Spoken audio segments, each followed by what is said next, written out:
Welcome to the kitchen. Today you're going to be cooking with the Poor Valley Princess. We are going to make one of my favorite Appalachian recipes that was often cooked by my mother as I was growing up. It is called corned beef hash pot pies. These are so delicious. They are comforting. They are that stick to your stomach comfort kind of food that you can eat. And so today I'm going to be showing you exactly how my mom made those as I was growing up here in Appalachia. Now you can make this recipe using canned biscuits, or you can use a homemade biscuit dough. Today we are going to be using a homemade biscuit dough, and I'm just going to show you from start to finish how these pot pies come together. And so we're going to start with 1 can of the corned beef. Okay, corned beef. And I have that here already out in a bowl and sort of separated and ready to mix up. This is not difficult. So we're going to take 1 can of peas and carrots. Now you can use a veg-all mix that has the potatoes in it as well. We prefer the peas and carrots. So this is well drained, and I'm just going to pour these peas and carrots in with the corned beef.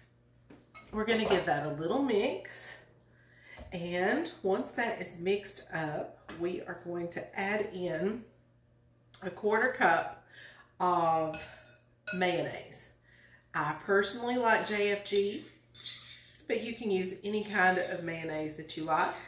I know my husband enjoys Duke's, and so you can use any kind of mayonnaise, but 1/4 cup of the mayonnaise.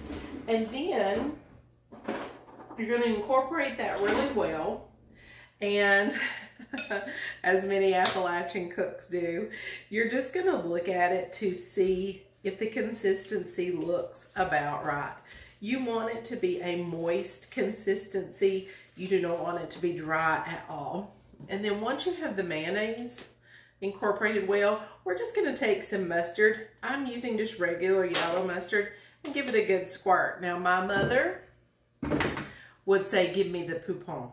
She was all about the gray poupon. And I'm sure many of you remember when those commercials came out in the 80s.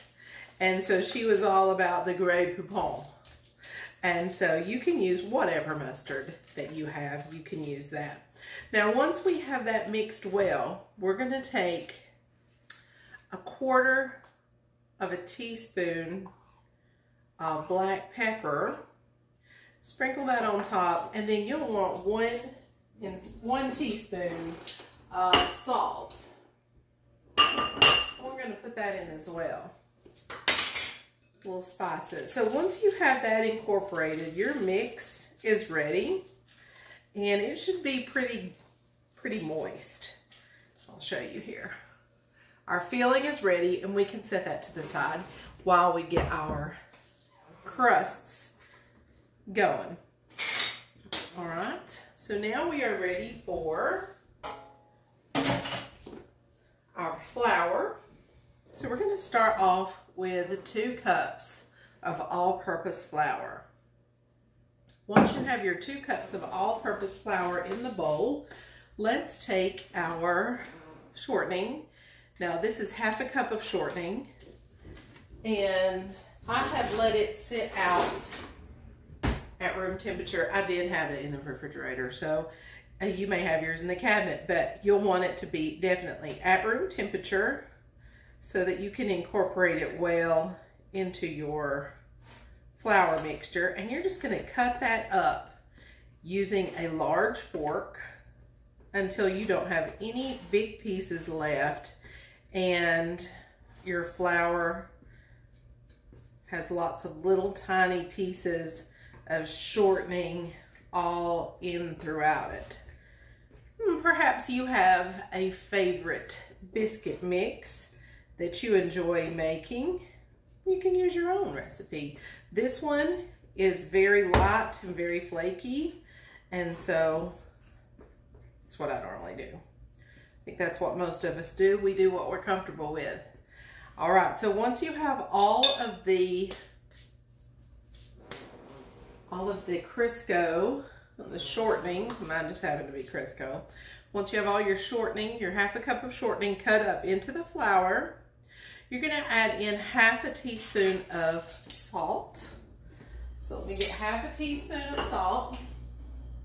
And I will post these recipes under the video so that you can have those as well. And then you'll want 1 tablespoon of baking powder. I'm using Clever Girl baking powder. I don't know why, this is just the baking powder that I always grew up using. And if it doesn't have the little picture of the girl on the front, it's just not right. So that's what we use here. Baking powder. And we're gonna incorporate all that well. Make sure you mix it very well. All right, now I like to scrape all of it off the sides of my bowl and then create a little well in the center.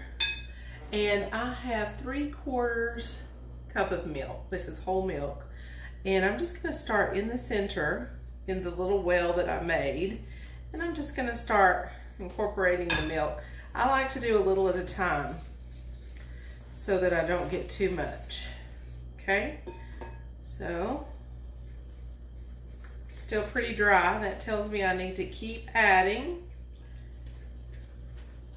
Just keep stirring until all the dry flour is incorporated. It's pretty dry, so I'm gonna put the rest of that 3/4 cup in the mixture.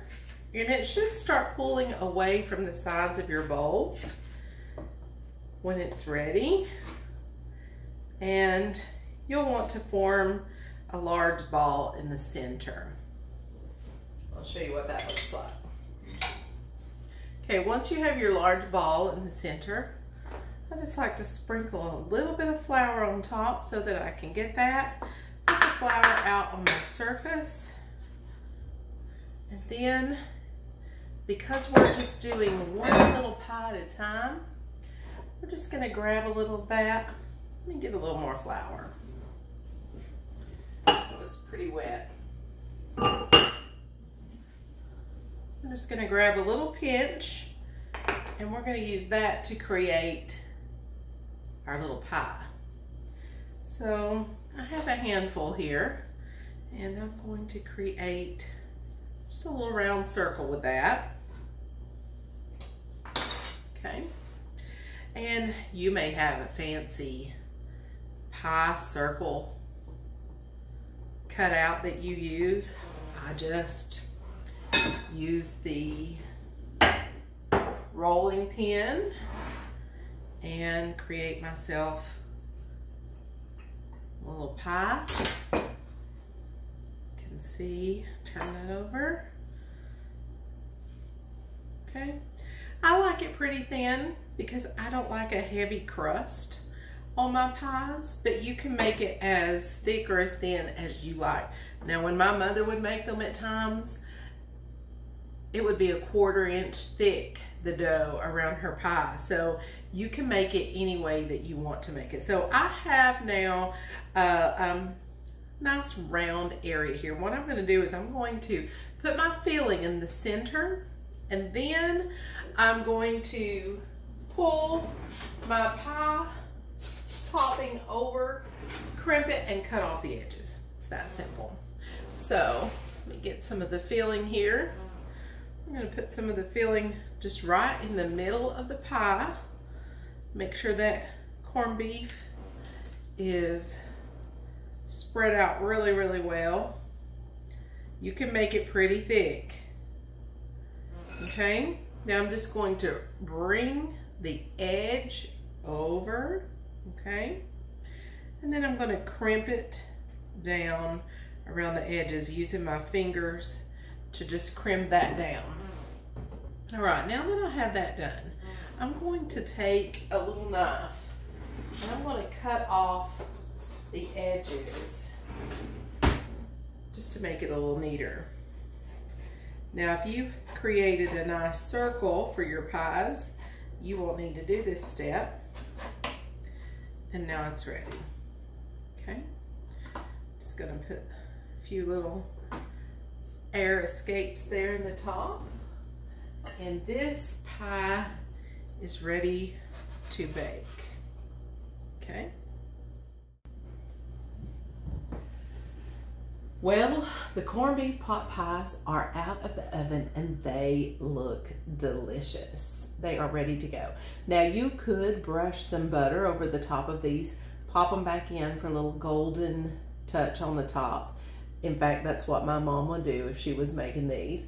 I personally like to leave them just a little bit hard on the top. I don't like the butter softness on the top, so it is your preference. I bake these at 350 degrees for 25 to 30 minutes, depending on your oven. So you will have to be the judge of that. Keep an eye on them. When it gets to about 25 minutes, you'll know. They are delicious. Serve them when they're piping hot and they will melt in your mouth. You will be in love with the corned beef pot pie, a traditional Appalachian dish made by my mother. And I hope she's proud. All right, thank you for joining me today here in the Poor Valley Princess Kitchen. It's been a pleasure cooking with you. Don't forget, like and subscribe. There will be more videos to come talking about traditions and the culture here in rural Appalachia.